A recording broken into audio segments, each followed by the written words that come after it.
सुप्रभात बच्चों। जैसा आप सब जानते हो, हमने पिछली 2 कक्षाओं में, कहने का अर्थ है पिछले 2 भाग में, 2 पार्ट में हमने जाना कि संज्ञा क्या होती है। हमने कुछ चित्रों के माध्यम से भी जाना, जैसे पर्वत का चित्र, सूर्य का चित्र, घर का चित्र, खेतों में लहलहाती फसलों का चित्र। इन सारे चीज़ों से हमने जाना कि धरती पे मौजूद हर वस्तु को कुछ नाम दिया गया, जिसे संज्ञा के रूप में परिभाषित किया गया या संज्ञा कहा गया। फिर हम आगे बढ़े तो हमने संज्ञा की परिभाषा को जाना।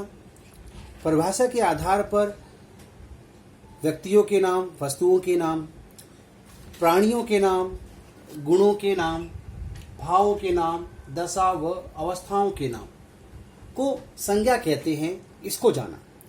व्यक्तियों के नाम में राम, रमेश, सीता, वस्तुओं के नाम में मेज, कुर्सी, पुस्तक, प्राणियों के नाम में मछली, हाथी, घोड़ा इत्यादि, गुणों के नाम में चतुराई, होशियारी, भाव के नाम में दया, क्रोध, ममता इत्यादि, दशा अवस्था के नामों में बचपना, अमीरी, गरीबी इत्यादि को हमने जाना और हमने समझा कि वह शब्द जिससे हमें किसी व्यक्ति, वस्तु, स्थान, प्राणी, गुणों, प्राणी के गुण दोषों का, भाव और दशाओं का पता चले, उसे संज्ञा कहते हैं। इसके बाद हम आगे बढ़े तो हमने संज्ञा के प्रकारों को जाना कि संज्ञा के कुल 3 प्रकार होते हैं। उनमें से एक है व्यक्तिवाचक संज्ञा, दूसरा जातिवाचक संज्ञा और तीसरा भाववाचक संज्ञा। साथ ही साथ हमने ये भी जाना कि हिंदी भाषा में अंग्रेजी भाषा के प्रयोग के कारण हिंदी में 2 और संज्ञाओं का समावेश किया गया। हिंदी में 2 और संज्ञाओं को जोड़ा गया, जिसमें है द्रव्यवाचक संज्ञा और समूहवाचक संज्ञा। तो मुझे उम्मीद है कि आप सभी संज्ञा के विषय में कुछ जान चुके हैं। अब मैं संज्ञा के प्रकारों के विषय में क्रमशः एक-एक करके आपको उनकी परिभाषा और उनकी पहचान करना सिखलाऊंगा। और मुझे उम्मीद है कि आप धीरे धीरे संज्ञा को अच्छी तरह समझ जाएंगे और संज्ञा के उपयोग से हिंदी में संज्ञा के सही उपयोग से हिंदी में अशुद्धियों की कमी आएगी और सही रूप से आप सही संज्ञा का प्रयोग कर पाएंगे। संज्ञा में पहली संज्ञा आती है व्यक्तिवाचक संज्ञा। व्यक्तिवाचक संज्ञा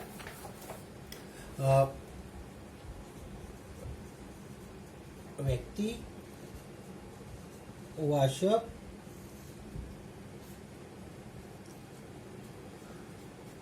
संज्ञा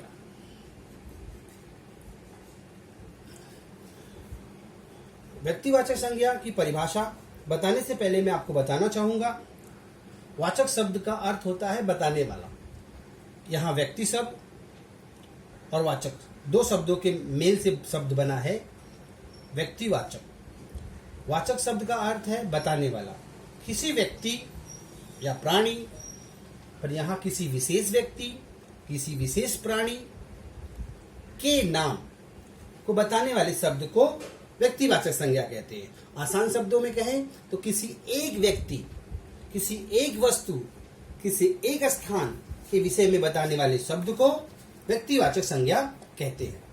हम इसकी परिभाषा लिखते हैं, वे शब्द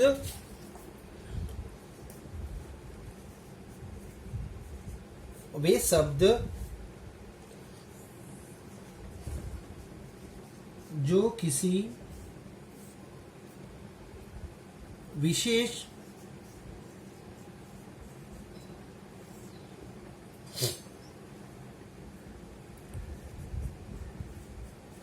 प्राणी, वस्तु अथवा या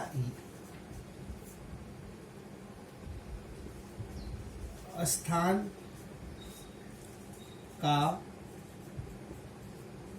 बोध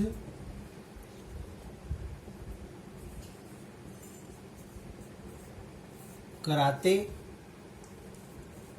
हैं।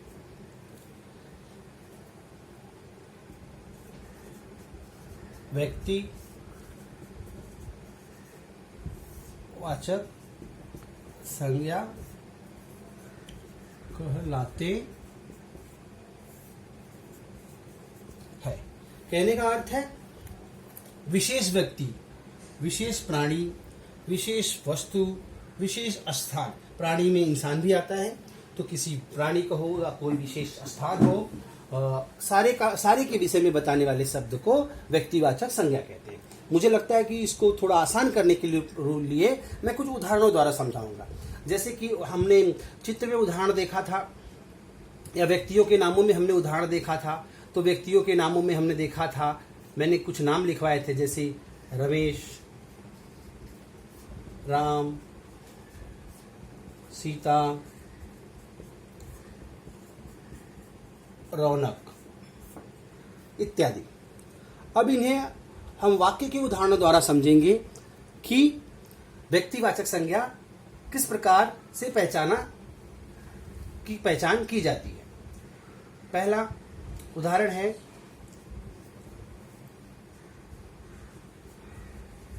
तेनाली राम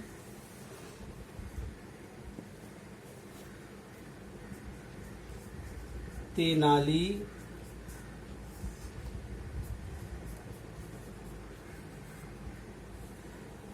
नामक गांव में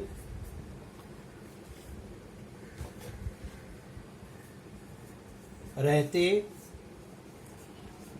थे। वाक्य है, तेनालीराम तेनाली नामक गांव में रहते थे। यहाँ कोई विशेष व्यक्ति, मतलब किसी एक व्यक्ति का नाम है तेनालीराम, किसी विशेष गांव का नाम है तेनाली। तो परिभाषा में खुद स्वयं बताया गया है कि जब वह शब्द जिससे हमें किसी विशेष व्यक्ति का, किसी विशेष स्थान का पता चले, वह व्यक्तिवाचक संज्ञा है। तो यहाँ तेनालीराम और तेनाली, यह दो शब्द व्यक्तिवाचक संज्ञा कहलाएंगे। अब हम दूसरा उदाहरण देखते हैं, रौनक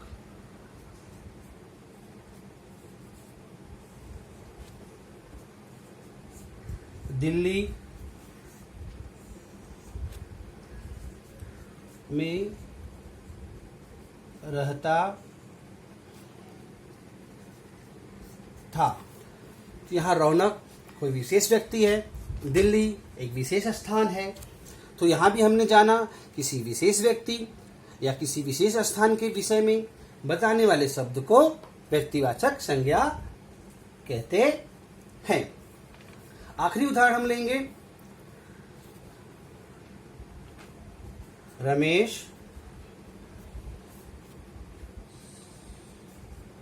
सूरज की ओर देख रहा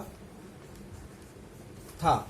यहाँ रमेश विशेष व्यक्ति है, सूरज विशेष वस्तु है। तो इस प्रकार किसी विशेष वस्तु, किसी विशेष वस्तु, किसी विशेष व्यक्ति, किसी विशेष स्थान के विषय में बताने वाले शब्द को व्यक्तिवाचक संज्ञा कहते हैं। मुझे उदाहरण, अगर आपसे उदाहरण लूँ तो कक्षा में, क्लास में बैठे हुए अन्य छात्रों के नाम भी व्यक्तिवाचक संज्ञा में आते हैं। हम कुतुब मीनार, दिल्ली, मुंबई, कलकत्ता इत्यादि स्थानों के नामों में आते हैं। प्राणियों के नामों में पंडित जवाहरलाल नेहरू, सुभाष चंद्र बोस, रविन्द्रनाथ टैगोर, इवन यहाँ तक कि मेरा नाम शशिकांत, आपका स्वयं नाम, ये सारे शब्द किसी विशेष व्यक्ति के विषय में बताते हैं। तो सूर्य, चांद किसी विशेष वस्तु के बारे में बताते हैं। मुंबई, दिल्ली, कलकत्ता, बंगाल, अमेरिका, यह किसी विशेष स्थान के विषय में बताते हैं। इस प्रकार यह शब्द ये सारे शब्द व्यक्तिवाचक संज्ञा कहलाते हैं। तो मुझे उम्मीद है कि आपको व्यक्तिवाचक संज्ञा अच्छी तरह समझ में आ गई होगी। अब हम आगे बढ़ते हैं, जातिवाचक संज्ञा। जातिवाचक संज्ञा ठीक इसके विपरीत है।